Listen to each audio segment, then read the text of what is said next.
dog above you. Woo! Damn, that's good. All right. Nope. YouTube, I do not own the rights to this music. But I know right now there's probably some guy at YouTube wrapping up the old arm, getting ready to give me the old fist with a twist. I don't own the rights to that music. Nope. But the Beatles do. And today my review is going to be about Paul McCartney. So, welcome back really quick. Just wanted to say hello. Episode number 5 of We've Still Got More Rockin' to Do, Bitch. Which, I just said the magic words, so I get to give you the magic theme song. We still got more rockin' to do, bitch! And your lyrical genius, the rock Dr. Robert, is in today. All right. Hello. Welcome back. Like, subscribe, comment. It's been a crazy day. Lots of crazy things going on. But I still managed to make sure I get this video in for you. Even though I get no money for it. It's all right. I don't do it for that. Do it for the likes. Do it for the fun. Do it for the rock and roll. Do it for the people who want to get the word out for rock and roll. And let's get into the review. I'm going to take us back a few years, though, to 2019. I know some of you are thinking, well, why the hell would you do a review from 2019? Well, for one, I wanted to do a Paul McCartney review because I just did Ringo last week. I want to do Paul McCartney this week. He's on tour right now, but for some reason the old dirty bastard didn't book a Vegas date, so I figured I'd talk about the old dates that he was here. June 28th, June 29th, back in 2019, so almost 4 years to the day.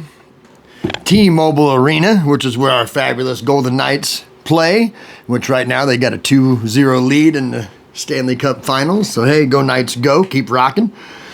These shows were going to be on Friday and Saturday nights at the T-Mobile. It was just going to be Saturday night, actually. Paul McCartney sold it out so fast, they had to give him a second night, which was Friday night, the night that I went. I went the first night he was here, and I'm glad I did. There's a reason why I played that song. I'll share that with you towards the end of the review. T-Mobile Arena, like I said, it's where the Golden Knights play. For the concerts, it holds almost 30,000 people when it's packed, and Paul McCartney sold it out like that. That's hardcore. He just turned 77 years old about 10 days before that show, and for a man to be able to still sell out big venues like that in that short amount of time kind of shows how great he is. So the total revenue they got for both those nights was well over $7 million between the two shows, between all the tickets, the merchandising, all the soda and alcohol sales and everything, 7.2 plus mil for 2 nights for Paul McCartney. Man, he was 77 years old at the time he did this show.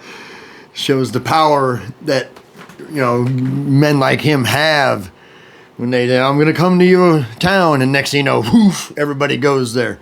But anyway, I want to get into this review. It's a lot of songs.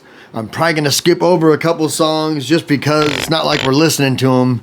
But I do want to hit on some key points throughout the set list. There are a couple things that happened during this show that it was really cool of me. First thing to do before Paul even says a word to the crowd, comes out on stage, rips right into the chord for A Hard Day's Night right away, putting it out there, right into a song called Junior's Farm, which Junior's Farm was more of a Paul McCartney solo song. And then he stops, says hello to everybody. Then he comes right out with Can't Buy Me Love. Then a couple of Paul McCartney solo tunes, Letting Go and Who Cares. And then we're going to get right back into some Beatles stuff. Got to Get You Into My Life. Then he goes into another Paul McCartney song called Let Me Roll It. And in the middle of that song, the band cuts into Jimi Hendrix's Foxy Lady, which is pretty cool. As you see, real quick, I have my Jimmy character up. Got some Funko Pop stands for the figures, so Frank may not fall this week or ever again. Who knows, though? We don't know. But, so after the medley with the Foxy Lady there, he goes into I've Got a Feeling, then a couple of Paul McCartney tunes, Let 'Em In, My Valentine, 1985, Maybe I'm Amazed. Back into some Beatles songs, I've Just Seen a Face. And then, the 15th song in the set, In Spite of All the Danger. And a lot of you probably don't even know what song that is. That was actually a Beatles song before they were the Beatles.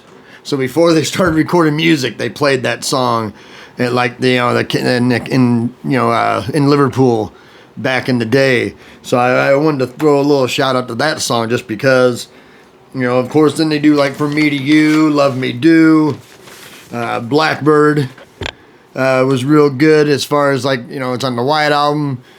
A lot of meaning behind the song Blackbird, more than just what you hear in the lyrics. Interesting song. If you don't know about the White Album, I'm sorry your life has sucked that bad. Get the Beatles White Album or just YouTube that shit. YouTube, Beatles White Album. It's fucking fabulous. Do it. All right, Lady Madonna, Eleanor Rigby. And then there's a song in there. It's called Fuh You. And it's spelled F-U-H space U. So that's pretty much that's Paul's way of saying F-U just without saying the C-K at the end of it. Nobody really expected that from a guy like Paul, but hey, he did it. Then they get into another Beatles song, which one of my favorites off the Sgt. Pepper album, being The Benefit of Mr. Kite. And then he's going to play a little tribute to George Harrison. And anybody knows George Harrison, he was one of the Beatles, lead guitarist for the Beatles. Also wrote some cool songs, including one of my favorite rock love ballads of all time. It's called Something. It's off the Abbey Road album, if you wanted to ever check it out. I mean, if you already don't know what album it's on, it's a great song. Even Frank Sinatra said that was the greatest love song ever written. And Sinatra may know a thing or two about some songs. Just saying. So, and also one real cool thing about whenever he played Something, he used a ukulele that George gave him. You understand? Paul played the ukulele that George gave him to play his song on stage. Ultimate tribute to George right there. I mean, come on. That's awesome. It's an awesome song. And Paul McCartney can sing. Any song Paul sings is going to sound like gold. When George did it, of course, it was awesome. And Paul did a very, very good version of it with the ukulele. Very cool. Then he gets into Obla Di Obla Da, which is off the White Album. Obla Di, you guys know it. If you don't know it, I believe it was on that TV show Life Goes On back in the day. I think Corky was on that show. But that's a whole different story. Anyway, Band on the Run, which a lot of people in the band on. A lot of people know that song. Back in the USSR. Sorry. Let It Be. Live and Let Die, which for me is a really cool tune. Paul McCartney original. Plus other bands have covered it. One of my favorite versions of it is by a band called, I'm sure y'all have heard these guys, called Guns N' Roses. They do Live and Let Die. Fabulous version. Completely, I'm sure Paul McCartney's heard the Guns N' Roses version. Is probably like, that's pretty good, because it's an unbelievable version of it. Then we go, Hey Jude for the last song of the regular set, and I wanna talk real quick about Hey Jude. That was a song that when Paul McCartney was writing it, he wanted to take out a certain line in the song. Don't carry the world upon your shoulders was already used once. So later he was going to say the meaning you need is on your shoulder. And he was going to take out that line. And John said, no, you don't take out that line. That's the best line in the song. And Paul, oh man. And Paul was kind of like, huh, all right. I guess I'll leave that line in there. It's Hey Jude. If you don't know the song Hey Jude, once again, I'm sorry about how much your life has sucked. YouTube the Beatles. If you don't know about them, fabulous, fabulous band. Accomplished a lot in the short period of time they made music together. And that takes me to the end of the regular set. Now we're going to get into the encore. They did 32 songs in the regular set. 6-song encore coming at you. First song they do for the encore once they come out is Birthday. That was pretty much like a mainly John Lennon tune, but Paul, of course, helped him write it a little bit. Of course, also sprinkles in his vocals. So they do that. Then they get into the Sgt. Pepper reprise. If you don't know the album Sgt. Pepper, just YouTube it. God damn it. YouTube that shit. Anyway, all right. Now, the next bit, I have to pull something down here real quick. My bad. I should have been more prepared beforehand, but I'm a shitty host. So, this next song, they're going to do... First, before Paul, he kind of wants to stop everything, he addresses the crowd, says, all right, for this next track, I have a guest vocalist coming out to help me with this next track. And on comes Steven Tyler from Aerosmith. Aerosmith was doing a residency across the street at MGM at the time, but they didn't have a show going on that particular Friday night. So what I'm trying to say is all the people that came to Paul McCartney for Saturday night got screwed in the buttocks because they didn't get to see Steven Tyler on Saturday night sing Helter Skelter with him like I did. You suck on Saturday night, folks. You suck. You should have got Friday night tickets like yours truly did. One real quick thing, too. I'm wearing the Paul McCartney shirt. First time I've matched my shirt with my review.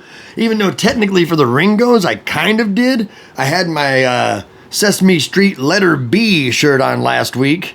And I had Ringo as one of the Sesame Street characters in the corner. So technically I had a shirt for last week's review. But anyway, Steven Tyler from Aerosmith singing Helter Skelter with Paul McCartney on stage. I didn't take the picture, but how cool is that for me? I was in the stands, in the seats. I got to see it. Very, very cool for me to be able to do that. I will never forget that. My wife was with me. I'm sure she won't forget that either. Then we're gonna finish up the encore with the last bit of Like Abbey Road, Golden Slumbers, Carry That Weight, and then the end. So if you've listened to the album Abbey Road, that last little bit of the album is how Paul McCartney finished up his show.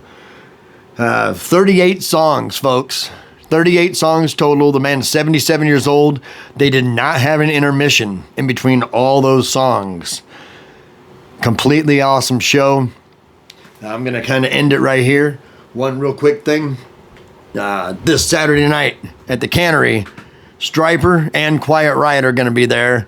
I am going to have the Quiet Riot face mask on, of course, because I am that crazy. And I am going to try to do an instant kind of like instant reaction review. I'm not going to do a whole review because I'm going to be in total concert mode. And for those of you who know me personally know that ultimate concert mode means my brain will not be able to try to do a full review. But I'm going to take my tripod. I'm going to take the phone, of course. I'm going to do like an instant reaction review. Depending on how it... you know me, I don't edit shit. I'm just going to post it anyway. I don't care how it looks. But I'm probably going to be really foobarred. I'm not going to explain what I'm going to be partaking in, because I don't fucking have to. But let's just say I'm going to be in total rock mode for this show. And I'm staying the night there, so I won't be driving. So y'all don't have to worry about me. I'm going to play it safe. Like I said, it's always been fun. It's always fun doing this. I don't care if there's only an audience of one out there. That's an audience to me. I'm not big time, and I'm definitely not here for a long time. I'm here for a good time. So let's keep rocking. I want everybody to have a good time. I knocked over the Somewhere in Time Eddie and the John Lennon in the military outfit. So the stands only are so good, huh? I mean, yeah. Anyway, whether it's in life or whether you're just going to a concert, remember, we still got more rocking to do, bitch. Woo! See y'all next week. Stay healthy and happy. Try to do the best you can. Over and out.